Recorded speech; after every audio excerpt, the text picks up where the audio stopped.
বিসমিল্লাহির রহমানির রহিম। আসসালামু আলাইকুম। হ্যালো এভরিওয়ান, সবাই কেমন আছেন? আমি আলহামদুলিল্লাহ ভালোই আছি। বন্ধুরা, আজকে আমি রান্না করব পোয়া মাছ ডাঁটা এবং টমেটো দিয়ে, সাথে বেশি করে ধনেপাতা দিয়ে। আমি মাছটাকে কেটে ধুয়ে খুব ভালোভাবে পরিষ্কার করে নিয়ে 10 মিনিটের মতো লবণ পানিতে ভিজিয়ে রেখেছিলাম, যেন মাছ থেকে কাঁচা গন্ধটা চলে যায়। তারপরে কড়াইতে দিয়ে দিয়েছি তেল দিয়ে এখানে দিয়ে দিয়েছি পেঁয়াজ হচ্ছে আমি এখানে 1 কাপের মতো পেঁয়াজ দিয়ে দিয়েছি। দিয়ে এটাকে আমি 1 মিনিটের মতো একটু ভেজে নিয়েছি। তার সাথে অ্যাড করে দিয়েছি 1 চামচ পরিমাণে লবণটা দেওয়ার ফলে পেঁয়াজটা কিন্তু খুব দ্রুতই নরম হয়ে আসে। আমি এবার পেঁয়াজটাকে লবণ দিয়ে 2 থেকে 3 মিনিটের মতো একটু ভেজে নিয়েছি। ভেজে নিয়ে এখানে আমি দিয়ে দিচ্ছি আদা রসুন বাটা 2 টেবিল চামচ। যেহেতু আমি আদা রসুন বাটাটা একসাথে বাটি, তাই আমি এখানে একসাথেই 2 টেবিল চামচ পরিমাণ দিয়ে দিয়েছি। দিয়ে এটাকে আমি 2 থেকে 3 মিনিটের মতো খুব ভালোভাবে কষিয়ে নিয়েছি, যাতে করে আদা রসুনের কাঁচা গন্ধটা চলে যায়। তারপরে দিয়ে দিচ্ছি 2 চামচ পরিমাণ মরিচ বাটা বলতে আমি এখানে গুঁড়ো মরিচটাকে পানি দিয়ে ভিজিয়ে রাখি, সেটাই বাটা মরিচের একটা স্বাদ দিয়ে দেয়। তার সাথে দিয়ে দিয়েছি পরিমাণ মতো হলুদ বাটা আর পরিমাণ মতো পানি দিয়ে এই মশলাটাকে আমি খুব ভালো করে একদম যতক্ষণ না পর্যন্ত তেল ছেড়ে আসছে ততক্ষণ পর্যন্ত মশলাটাকে আমি কষিয়ে নিচ্ছি। অলমোস্ট আমার মশলা কষানো হয়ে গেছে। টাইম ধরে বলতে গেলে 7 থেকে 8 মিনিটের মতো আমি মশলাটাকে কষিয়েছি। এবার কিন্তু আমি কষানো মশলাতে মাছটা দিয়ে দিচ্ছি। মাছটা দিয়ে একটু মাছটাকে এপিট ওপিট করে নেড়ে মাছটা আমি উঠিয়ে রাখবো। বন্ধুরা, তার ফাঁকে বলে নিচ্ছি, যারা ইউটিউব চ্যানেল থেকে আমার ভিডিওটি দেখছেন, যদি আমার রান্না আপনাদের ভালো লাগে তাহলে প্লিজ আমার চ্যানেলটি সাবস্ক্রাইব করে যাবেন। এবার আমি মাছটাকে উল্টে পাল্টে দিচ্ছি।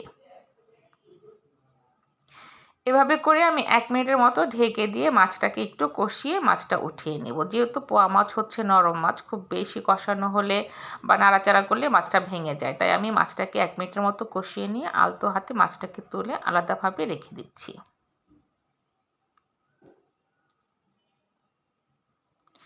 এবার আমি সেই মশলাতেই দিয়ে দিচ্ছি ডাঁটার সাথে 2 থেকে 3টা কাঁচামরিচ দিয়ে আমি ডাঁটাটাকে মশলার সাথে খুব ভালো করে 2 থেকে 3 মিনিটের মতো কষিয়ে নেব।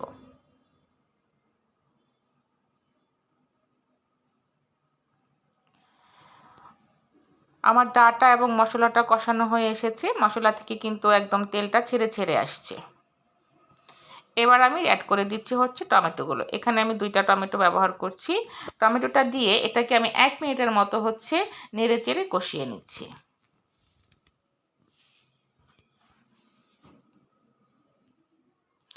আমার ডাঁটা এবং টমেটোটা কষানো প্রায় হয়ে এসেছে।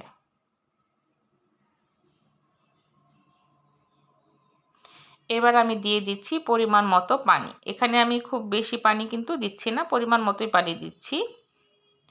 এরপর আমি দিয়ে দিব উপর থেকে যে মাছটা কষিয়ে রেখেছিলাম সেই মাছটা।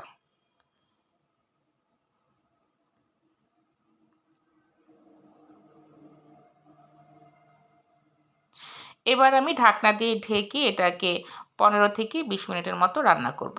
আমার রান্না কিন্তু অলমোস্ট হয়ে এসেছে। এবার আমি দিয়ে দিচ্ছি ধনেপাতা। এখানে আমি বেশি করে ধনেপাতা দিচ্ছি, যাতে করে ধনেপাতার একটা সুন্দর ফ্লেভার আসে এবং শীতের একটা সুন্দর ঘ্রাণ আসে। এবার কিন্তু বন্ধুরা খাওয়ার পালা। যারা পোয়া মাছ খেতে পছন্দ করেন তারা এভাবে একবার রেঁধে ডাঁটা দিয়ে খেয়ে দেখবেন, খুব কিন্তু মজা লাগে খেতে। আর তরকারিটা কিন্তু আসলে অনেক মজা হয়েছিল। গরম গরম ভাত দিয়ে কাঁচামরিচ তার সাথে আর জলপাই। আমি কিন্তু রান্নার শেষে একটা জলপাই দিয়ে দিয়েছিলাম, যাতে করে জলপাইটা দিয়ে ভাতটা মেখে মেখে খাওয়া যায়। বন্ধুরা, আপনারা যারা আমার ভিডিও দেখেন, যদি আমার ভিডিও ভালো লেগে থাকে অবশ্যই প্লিজ আমার চ্যানেলটি সাবস্ক্রাইব করে যাবেন আর কমেন্টে জানাবেন আমার রান্না আপনাদের কাছে কেমন লাগছে। ভালো লাগলেও জানাবেন, ভালো না লাগলেও অবশ্যই জানাবেন যে কোথাও আমার ভুল ত্রুটি আছে কিনা, কোথাও আমার ভুল ত্রুটি হচ্ছে কিনা, রান্নাটা এইভাবে করলে ভালো হতো, ওভাবে করলে ভালো হতো, অবশ্যই জানাবেন। আর প্লিজ আমার চ্যানেলটি কিন্তু সাবস্ক্রাইব করে যাবেন।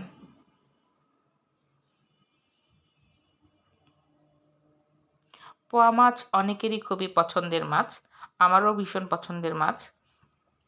আমি পোয়া মাছ এভাবে ডাঁটা দিয়ে টমেটো দিয়ে তারপরে উস্তা দিয়ে রেঁধে খেতেও পছন্দ করি। শীতের দুপুরে হালকা হালকা ঠান্ডা, তার সাথে গরম ভাত, সাথে পোয়া মাছ, কাঁচামরিচ, তার সাথে একটু একটু জলপাই, খেতে কিন্তু খাবারটা বেশ লেগেছিল।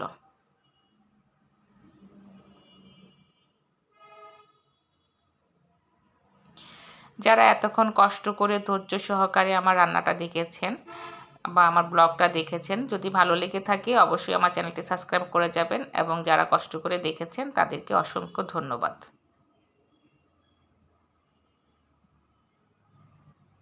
বন্ধুরা, আবারও কিন্তু আপনাদের কাছে রিকোয়েস্ট করছি, যদি আমার রান্না আপনাদের ভালো লেগে থাকে তাহলে প্লিজ আমার চ্যানেলটি সাবস্ক্রাইব করে যাবেন।